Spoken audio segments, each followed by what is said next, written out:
ఓం సాయిరామ్. అనంతకోటి బ్రహ్మాండ నాయక రాజాదిరాజ యోగిరాజ పరబ్రహ్మ శ్రీ సచ్చిదానంద సమర్థ సద్గురు సాయినాథ్ మహారాజుకి జై. సాయి భక్తులందరూ ఎలా ఉన్నారు ఫ్రెండ్స్? ఆ సాయినాథుని దయ వల్ల మీరందరూ బాగుండాలి, అందులో నేనుండాలి అని మనస్ఫూర్తిగా కోరుకుంటూ ఈరోజు వీడియోనైతే ప్రారంభిస్తున్నానండి. వీడియోని ప్రారంభించే ముందు అందరినీ ఒక చిన్న రిక్వెస్ట్ చేసుకుంటున్నాను. మన ఛానల్ ఎవరైనా ఫస్ట్ టైం చూస్తుంటే సబ్స్క్రైబ్ చేసుకోండి. అలానే వీడియోకి ఒక చిన్న లైక్ ఇచ్చి చూడడానికైతే ట్రై చేయండి. ఓం శ్రీ సిరిడి సాయిబాబా జ్యోతిష్యాలయం. మీకు ఎటువంటి సమస్యలు ఉన్నా సరే గురూజీ సీతారామరాజు గారిని సంప్రదించండి. చిటికెలో మీ సమస్యకి పరిష్కారం లభిస్తుంది. ప్రేమ, పెళ్లి, ఉద్యోగం, ఆరోగ్యం, వ్యాపారం, సంతానం, భార్యాభర్తల సమస్య, చెడు ప్రయోగాలు, ఇంకా ఎటువంటి సమస్యలకైనా సరే పరిష్కారం లభిస్తుంది. మీరు నమ్మకంతో 9948253372 నెంబర్కి ఫోన్ చేసి మీ సమస్యను గురూజీతో వివరించండి. 100% ఖచ్చితంగా మీ సమస్యకి పరిష్కారం అయితే దొరుకుతుందండి. ఈరోజు వీడియోలో టాపిక్ ఏంటి అంటే, మీ మనసులో ఉన్న వ్యక్తి మీ నుండి దూరం అయిన తరువాత వాళ్ళు మళ్ళీ తిరిగి మీ లైఫ్‌లోకి రావడానికి ఎందుకు ఆలోచిస్తున్నారు? అసలు ప్రేమ లేక రాలేదా? లేకుంటే ఇంకేదైనా కారణం ఉండి రాలేదా? అనేది మనం ఈ వీడియోలో చూద్దామండి. మీ మనసులో ఉన్న వ్యక్తి ఎవరైతే ఉన్నారో వీళ్ళు మీ మీదైతే ప్రేమ ఉందండి. సో, మీరిచ్చిన ప్రేమనైతే వాళ్ళు చాలా తీసుకున్నారు. కానీ ఇప్పుడు మీ లైఫ్‌లోకి రావడానికి వాళ్ళు చాలా ఆలోచిస్తున్నారు. అందుకు కారణం మీ మీద ప్రేమ లేకపోవడం కాదండి. మీ మీద ప్రేమ ఉంది. అలానే వాళ్ళకి ఎందుకో కానీ ఏ విషయంలోనో మరి తెలియదు కానీ వాళ్ళు మాత్రం చాలా భయపడుతూ ఉన్నారనమాట. అంటే మీ మీద ప్రేమ వాళ్ళు చాలా చూపించారు. అలానే ఎప్పుడు కూడా మీ గురించి ఆలోచిస్తూ ఉండడం, సో, మీరు చేసిన హెల్ప్‌ని గుర్తు చేసుకోవడము, సో, వీళ్ళు మన కోసం ఇంత చేశారు కదా! మనం కూడా వీళ్ళ కోసం ఏదైనా చెయ్యాలి అని ఇలా చాలా అయితే ట్రై చేసి మీతో చాలా డేస్ అయితే బానే ఉన్నారనమాట. సో, సడెన్‌గా ఏమైందో తెలీదు కానీ మీ లైఫ్‌లోంచి ఎళ్ళిపోయారు. మళ్ళీ మీ లైఫ్‌లోకి రావాలని ట్రై చేస్తూ ఆహ్, సక్సెస్ వైపయితే అడుగులు వేశారు కానీ, ఇంకా రావాలి అని అనుకున్న సమయంలో ఇంకా మీ దగ్గరికి వచ్చే దగ్గరలో ఎందుకో తెలీదు కానీ చాలా భయపడుతున్నారు. అలానే మీరిచ్చిన ప్రేమంతా కూడా వాళ్ళకి గుర్తు తెచ్చుకుంటున్నారు. వాళ్ళకెందుకో ఏదో తెలీదు కానీ ఏదో చీటింగ్ ఎనర్జీ అనేది చూపిస్తుందండి. మీ పర్సన్ అయితే మీ నుండి ఏదో మోసం జరిగిందో, లేకుంటే ఇంకా ఏదో మీరు వాళ్ళని దాచిపెట్టి మోసం చేశారనో, ఇలా ఏదో అనుకోని బాధపడుతూ ఉన్నారనమాట. మీ పర్సన్ చాలా జగులైతున్నారండి. చాలా బాధపడుతున్నారు. ఎమోషనల్ అప్‌సెట్‌లో అయితే ఉన్నారు. పాస్ట్‌లో ఏం జరిగిందో ఇవన్నీ కూడా వాళ్ళు గుర్తు చేసుకుంటున్నారనమాట. సో, అలానే మీతో రీయూనియన్ అవ్వాలి అని చెప్పి కూడా ఆలోచిస్తున్నారు. కానీ రావాలనా? వద్దా? అని జగిలైతున్నారండి. ఒక పొసెసివ్‌నెస్ ఉంటది కదా! అది మీ పర్సన్‌కి చాలా ఎక్కువండి. అంటే ఏదైనా సరే ఒకటి అనుకున్నప్పుడు అది నాదే, నాకే దక్కాలన్న మొండితనము, జెలసీ ఇవన్నీ కూడా మీ పర్సన్‌లో చాలా ఎక్కువున్నాయన్నమాట. సో, ఇంత ప్రేమ ఉన్నా సరే మీ దగ్గరికి రావడానికి వాళ్ళు ఆలోచిస్తున్నారండి. మీది లాంగ్ డిస్టెన్స్ రిలేషన్‌షిప్ అయ్యి ఉండొచ్చనమాట. సో, మీరు ఒక దగ్గర ఉంటే వాళ్ళు ఇంకొక దగ్గర ఉన్నట్లు అనిపిస్తుంది.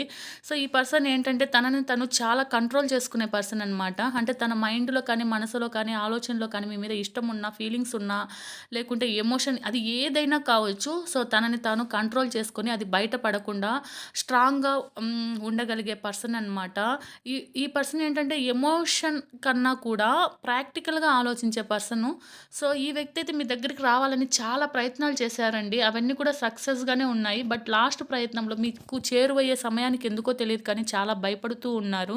అలానే మీరు వాళ్ళకి చేసిన సహాయం అయితే గుర్తు చేసుకుంటున్నారు. వాళ్ళు ఎప్పుడు కూడా వాళ్ళు తీసుకోవడమే కానీ ఇవ్వడం లేదు. సో, ఈసారైనా సరే వాళ్ళ ప్రేమను మీకివ్వాలి అని చెప్పి అనుకుంటున్నారు. కానీ ఏదో తెలీదు కానీ చీటింగ్ జరిగింది, నాకు మోసం జరిగింది అనే బాధలో ఉన్నారు. సో, అదంతా కూడా వాళ్ళలో భ్రమ అని మనం చెప్పుకోవచ్చు. సో, ఆ భ్రమ వల్ల వాళ్ళేంటంటే మీరిచ్చే ప్రేమను వాళ్ళు చూడట్లేదండి. సో, ఇక్కడ మళ్ళీ మీ వ్యక్తి ఏంటంటే జగిలైతున్నారు. అంటే నేను వెళ్ళకపోయినా మా పర్సన్‌కి ఏం ఫరక్ పడదు. ఇలా అంటే మీరు మీ ఫ్యామిలీతో కావచ్చు, మీ ఫ్రెండ్స్‌తో కావచ్చు, మీరు హ్యాపీగా ఉన్నారని వాళ్ళనుకుంటున్నారండి. అంటే మీరేదైనా వాట్సాప్ కావచ్చు, లేదా ఫేస్‌బుక్ కావచ్చు, ఇన్‌స్టాగ్రామ్ కావచ్చు, ఏదైనా కావచ్చు, ఒక సోషల్ మీడియాలో అయితే మీరు అప్‌లోడ్ చేసే ఫోటోస్ కానీ అవి ఏవైనా సరే చూసి వాళ్ళేమనుకుంటున్నారంటే నేను లేకపోయినా సరే నా పర్సన్ హ్యాపీగానే ఉంది కదా! సో, నేను మళ్ళీ వెళ్ళడం ఎందుకు? ఇలా జగిల్ కూడా అయితున్నారనమాట. అలానే ఇంకా మీ పర్సన్‌కి మీ మీద ప్రేమ అయితే చాలా ఉందండి. సో, ఇప్పుడు వాళ్ళేమనుకుంటున్నారంటే, మీ మధ్య ఏ సిట్యుయేషన్ అయితే జరిగిందో అవంతా కూడా కంప్లీట్ అయిపోయి, ఎండ్ అయిపోయి, ఒక మిరాకిల్ జరిగి, మళ్ళీ మీ లైఫ్‌లోకి వస్తే బాగుంటుంది. ముందులానే ఉంటే బాగుంటుంది అని చెప్పి అనుకుంటున్నారు. ఏదో తెలీదు కానీ ఒక సడెన్ చేంజ్ అయితే మీ పర్సన్‌లో వచ్చిందండి. సో, వీళ్ళైతే మీతో రీయూనియన్ అవ్వడానికి, మీ దగ్గరికి రావడానికే ట్రై చేస్తున్నారు. ఖచ్చితంగా అయితే వస్తారండి. కాకపోతే వాళ్ళు చాలా భయపడుతూ ఉన్నారు. ఇక్కడ పాస్ట్‌లో మీరిచ్చిన ప్రేమని ఇవన్నీ కూడా వాళ్ళు గుర్తు తెచ్చుకొని ఎమోషనల్ అప్‌సెట్‌లో కూడా ఉన్నారండి. నేనిప్పుడు మీకేం చెప్తున్నాను అంటే ఆహ్, ఐ మీన్ రిలేషన్‌షిప్స్ కావచ్చు, ఏవైనా కావచ్చు అవి ఎవరో ఒకరు తగ్గి వాళ్ళ ఇగోని పక్కన పెట్టి ఒకరు ముందుకు స్టెప్ వేస్తేనే కదండీ ఆ రిలేషన్‌షిప్ అనేది స్ట్రాంగ్ అయితుంది. సో, ఒకవేళ మీ పర్సన్ మీద మీకు నిజంగా ప్రేమ ఉంటే, మీ పర్సన్ మీరు కావాలి ఐ మీన్ మీకు మీ పర్సన్ కావాలని మీరు అనుకుంటూ ఉంటే, మీ పర్సన్‌తో మీరు మళ్ళీ లైఫ్ లీడ్ చేయాలి, హ్యాపీగా ఉండాలి, ముందులాగే ఉండాలి. నా పర్సన్ మంచివారు, ఈ రిలేషన్‌షిప్ నాకు కావాలని మీరు అనుకుంటే, ఒక స్టెప్ దిగి మీరే వాళ్ళకి క్లారిటీ ఇవ్వచ్చు కదా! సో, అలా ఇవ్వడం వల్ల మీరైతే ఏం తక్కువైపోరు కదా! వాళ్ళు భయపడుతున్న విషయం ఏంటో, లేకుంటే వాళ్ళు చీటింగ్ జరిగింది అని అనుకుంటున్నారు కదా! ఇవన్నీ కూడా ఒకసారి మీ పర్సన్‌తో మాట్లాడి మీరు క్లారిటీ అయితే ఇవ్వండి. వాళ్ళు మాట్లాడడానికైతే రెడీగానే ఉన్నారు. కానీ ఎందుకో తెలీదు గానీ భయపడుతున్నారు. ఇక్కడ ఇంకొక విషయం ఏంటి అంటే ఇది పూర్తిగా జనరల్ రీడింగ్ అండి. అందరికీ కనెక్ట్ అవ్వదనమాట. కొంతమందికే కనెక్ట్ అయితుంది. సో, కనెక్ట్ అయిన వాళ్ళే తీసుకోండి. సో, జనరల్ రీడింగ్ కాబట్టి చూసే ప్రతి ఒక్కరికి కనెక్ట్ అవ్వాలని లేదండి. అప్పుడు మీరు ఈ వీడియో చూసేసి మీ పర్సన్‌కి ఫోన్ చేసి ఇన్‌కేస్ వాళ్ళు మాట్లాడడానికి ఇష్టపడకపోతే మీరు చెప్పారు కదా! మేము చేసాం కదా! అని అనుకోవద్దు.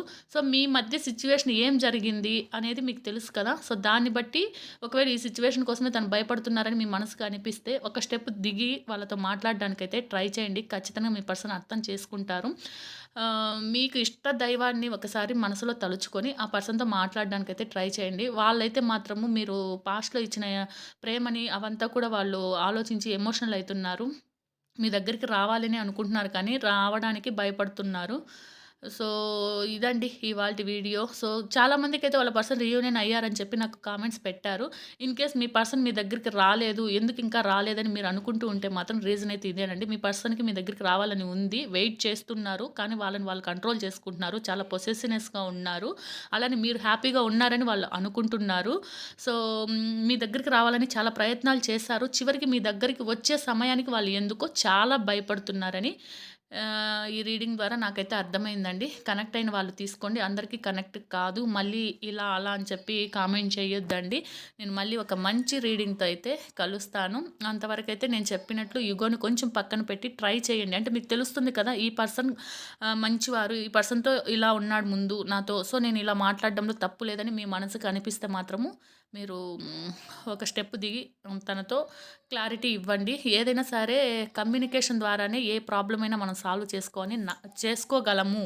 ఏ ప్రాబ్లమ్ అయినా సాల్వ్ చేసుకోవచ్చు అని నేను నమ్ముతాననమాట. కమ్యూనికేషన్ అనేది వెరీ ఇంపార్టెంట్ అండి. ఏ మనిషికైనా సరే మీ మనసులో ఏముంది, ఏంటి అనేది వాళ్ళకి కూడా తెలియాలి కదా! అలా మీరు చెప్పగలిగితేనే కదా ఎదుటి మనిషికి కూడా అర్థమవుతుంది. సో, ఎవరో ఒకరు ఇగో అనేది పక్కన పెట్టి కాంటాక్ట్ అవ్వడానికి ట్రై చేయండి. జై సాయిరామ్. లోకా సమస్త సుఖినో భవంతు.